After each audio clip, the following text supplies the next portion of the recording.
Cette nuit, je parlais avec un chauffeur de taxi. Alors, il me disait, écoute, j'ai connu une fille dans ma vie. Et bon, le gars, il doit avoir déjà peut-être 40, 45 ans. Il m'a dit, j'ai connu une fille dans ma vie et j'ai pas été au bout pour me marier avec elle, etc. Elle s'est mariée et j'ai pas osé, mais elle est restée là, elle est restée là, elle est dans ma vie tout le temps. C'est-à-dire que même qu'elle s'est vraiment mariée et tout, alors il m'a demandé, est-ce que j'ai fait une erreur? Est-ce que j'ai fait une erreur? J'aurais dû me marier. Est-ce que c'était ma femme qui m'était promise et tout? Je dis, regarde, il y a un principe, c'est qu'on retourne pas en arrière. On n'agit pas sur le passé. Nous, on agit sur le présent. On n'agit pas sur le passé. Tout ce qui est passé, c'est la volonté d'Hachem. Ça veut dire c'est comme ça qu'Hachem y voulait. Par contre, ce que tu fais aujourd'hui, ça, tu peux faire quelque chose. Aujourd'hui, fais ce que tu as à faire. C'est tout. Connecte-toi sur aujourd'hui. Ne vis pas dans le passé. Ne vis pas dans le passé, vis dans le présent. Parce que maintenant, aujourd'hui, tu as des tests qui sont d'aujourd'hui. Maintenant, ce qu'il y a eu dans le passé, il dit, ouais, mais si maintenant, est-ce qu'un jour on va me reprocher que j'aurais dû me marier avec elle, etc. Il dit, on va rien te reprocher du tout, parce que ça, c'est passé. Ça veut dire que c'est Hachem, il a voulu comme ça. S'il avait voulu te donner l'audace ou de faire en sorte que tu te maries, alors tu te serais marié. Maintenant, c'est comme ça. Alors, mais je dis, il faut pas que tu crois que les gens, ils sont pas mariés. Tous les gens qui y a dans le monde, ils sont mariés, parce que tout le monde est marié avec des éléments de la matière. Pourquoi maintenant aujourd'hui je vais manger une salade? Pourquoi cette salade elle arrive chez moi aujourd'hui? Ça, c'est un mariage. C'est comme un mariage avec une personne, c'est la même chose. Les éléments qui arrivent chez moi maintenant, les gens que je rencontre, les choses que j'entends, tout me parle. Parce que c'est mon travail. C'est-à-dire, je travaille avec ces éléments. Pourquoi je travaille avec ces éléments? Parce qu'ils ont un rapport avec moi.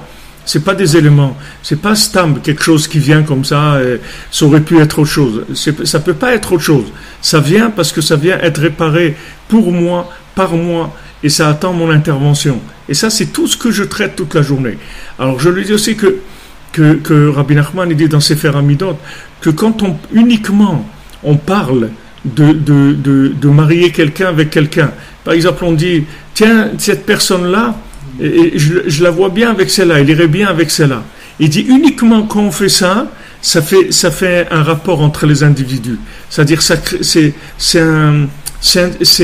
les âmes, elles communiquent et il y a un enrichissement mutuel. Uniquement si quelqu'un il a proposé, eux ils savent rien du tout, ni lui ni elle, mais seulement quelqu'un il a dit, tiens celui-là il irait bien avec un tel, ça s'appelle déjà qu'ils ont échangé entre les deux.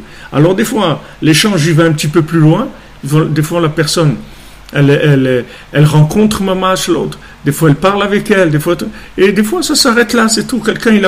Et des fois la rencontre elle va pas plus loin, mais tout ça il y a des échanges, ça n'existe pas, il n'y a rien dans le monde avec quoi tu échanges pas, avec tout tu échanges.